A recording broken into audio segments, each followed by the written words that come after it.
세계관이라는 것이 어, 쉽게 표현하자면 세계관은 세상을 바라보는 안경이라는 뜻입니다. 그래서 어떤 안경을 끼고 있는 것인가가 굉장히 얼마나 무섭고 큰 영향을 끼치는지 모릅니다. 간단한 예를 들자면요. 저는 이제 어제 새벽까지 오늘 새벽까지 설교를 준비하다가 잠들었습니다. 그래서 말씀을 준비하지 못한 그 불안감 가운데 잠을 자서 꿈을 꿨는지 제가 꿈을 꾼 내용이 이렇습니다. 세계 지구의 종말을 봤고요.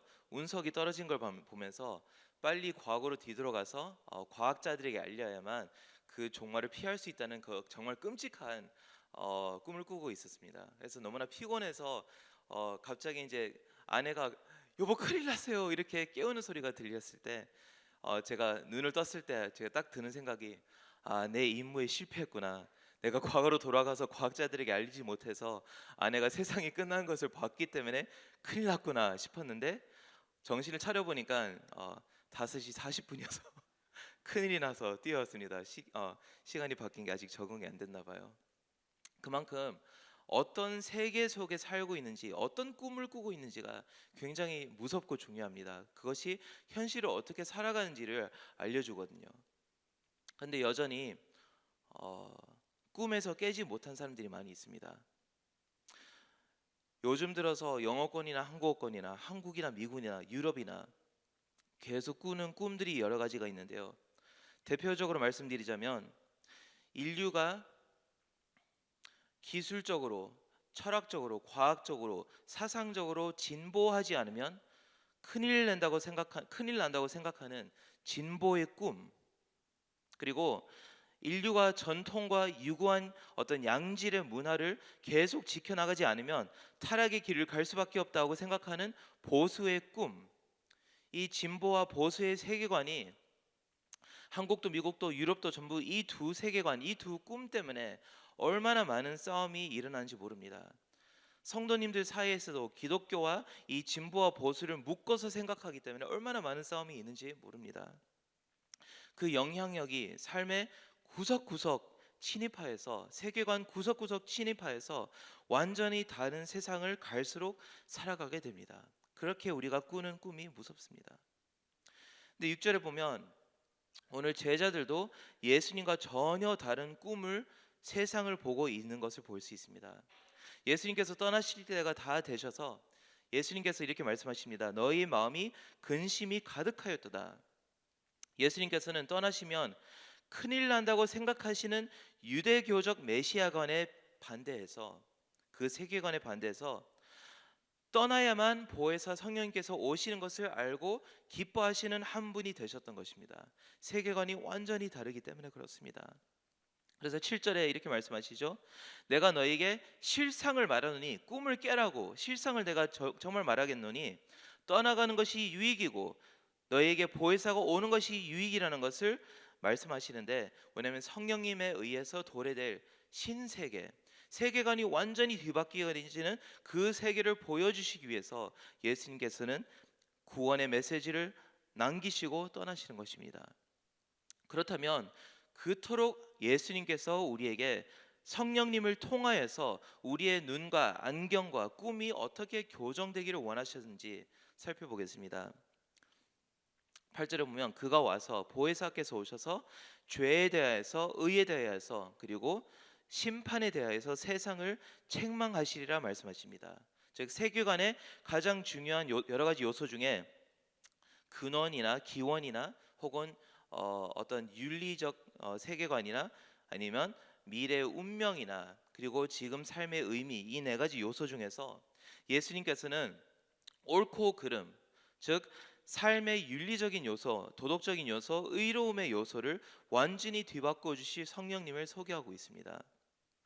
여기서 책망하다는 말, 책망하다는 말 저희들이 잘 듣고 저희들이 오늘도 책망을 받아야 되는데요. 이 책망이라는 말은 영어로 드러내어서 반박하고 설득한다는 이 세 가지 개념이 동시에 들어가 있습니다.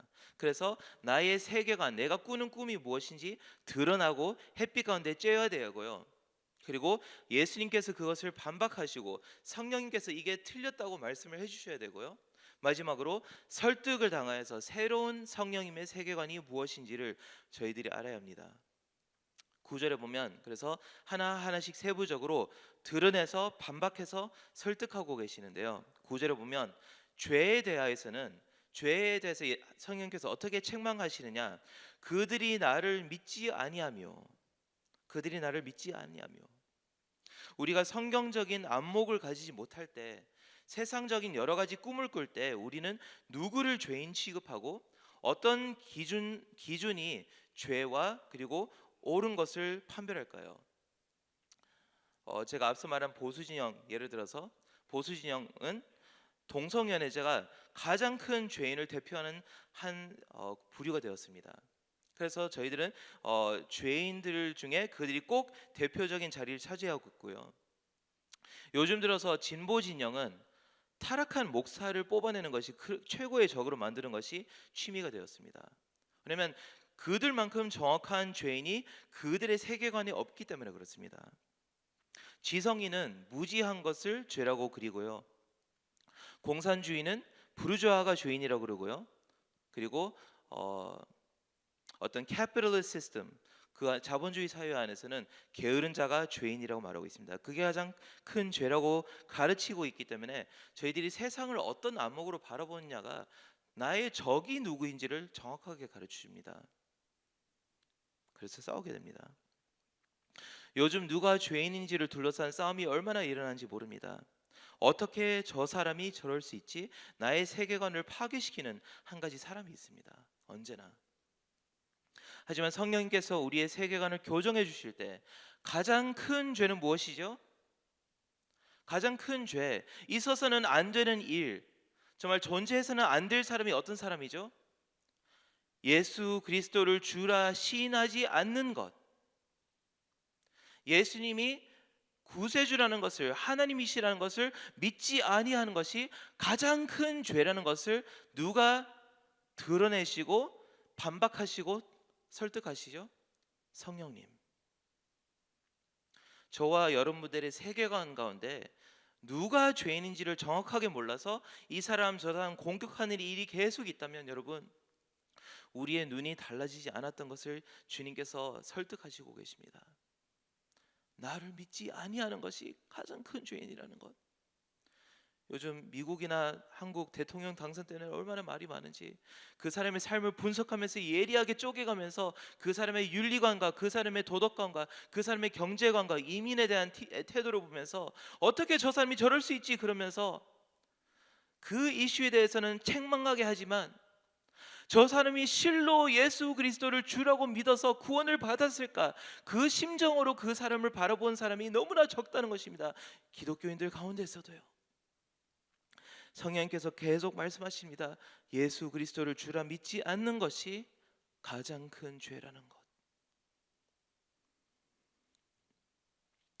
성령님께서 우리의 세계관을 그렇게 교정해 주실 때 첫 번째로 일어나는 현상, 요즘 세대에 가장 필요한 자세인데요, 교만이 사라지며 나야말로 하나님을 대적하고 예수님을 아무리 구주라고 고백을 하지만 그 세계관과 일치되게 살지 않는 나의 모습이 보여지기 때문에 내가 죄인이구나 하는 그 혁명이 일어납니다.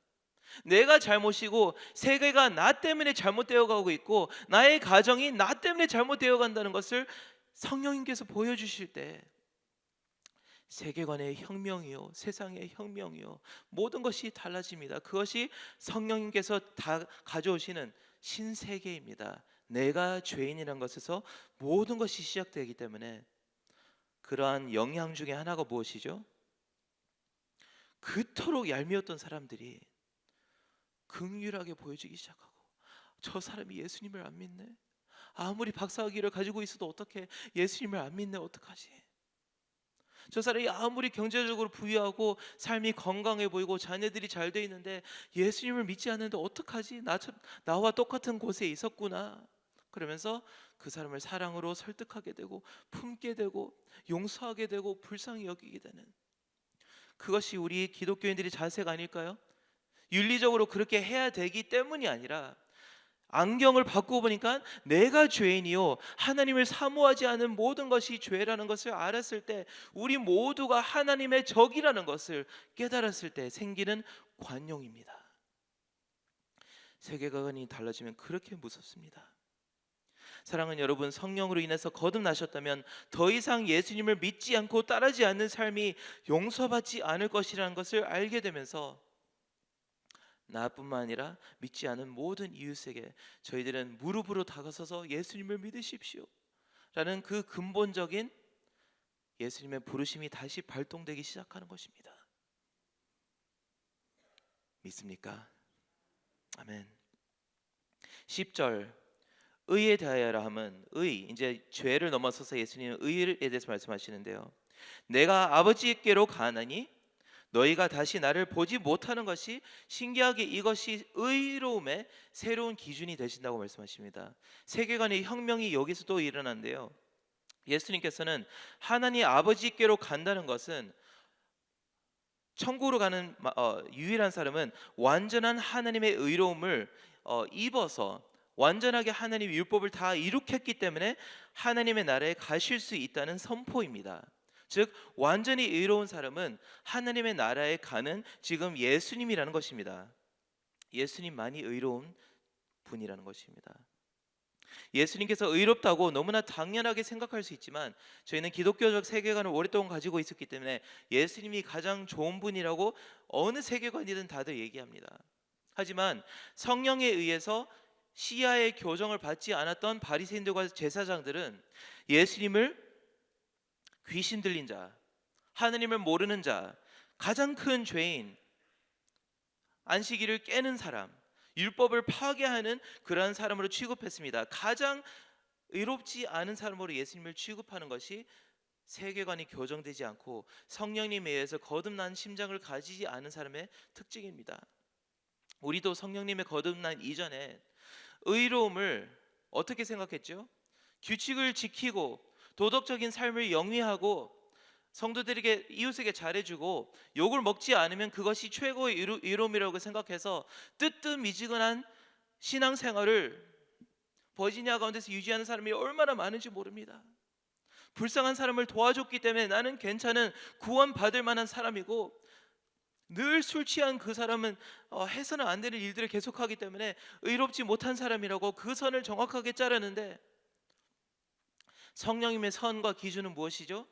예수님은 의인, 나머지는 다 의인 이하 죄인이라는 것입니다.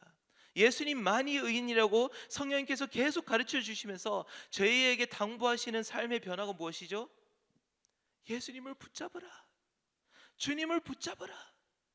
도덕적인 선들을 끄어가면서 도토리 키재기 하듯이 살아가는 것이 아니라 예수님을 붙잡아 성령의 신세계를 깨달았을 때 예수님만이 의로움을 받을 수 있는 방법이구나, 그것을 깨달으라고 하시는 것입니다.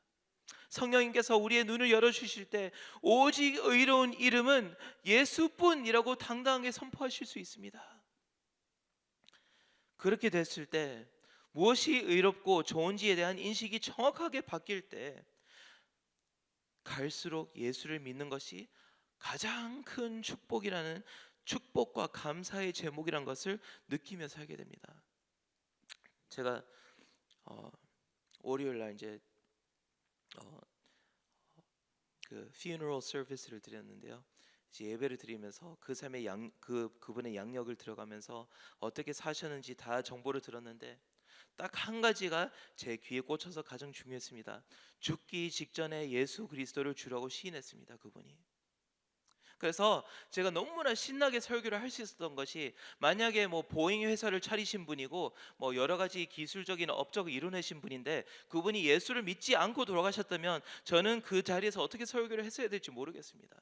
하지만 예수를 믿었다는 그 결론 하나가 나왔기 때문에 어떻게 사셨던 건지 상관없이 제가 춤추면서 설교를 할 수 있었던 것은, 그분이 의로움을 입었기 때문에, 영원한 천국으로 갔다는 것을 내가 확신할 수 있었기 때문에 그분에 대해서 칭찬하고 그 자손들을 칭찬하고 어떻게 이렇게 좋은 가정이 있을 수 있을까 제가 당대하게 선포하고 나왔습니다. 왜 그렇죠? 예수님이 최고의 복이기 때문에 그렇습니다. 성령님께서 열어주시는 신세계, 예수님만이 가장 큰 의로움의 근원, 큰 기쁨의 근원이라는 것을 알려주십니다. 여러분, 예수님이 최고이신가요?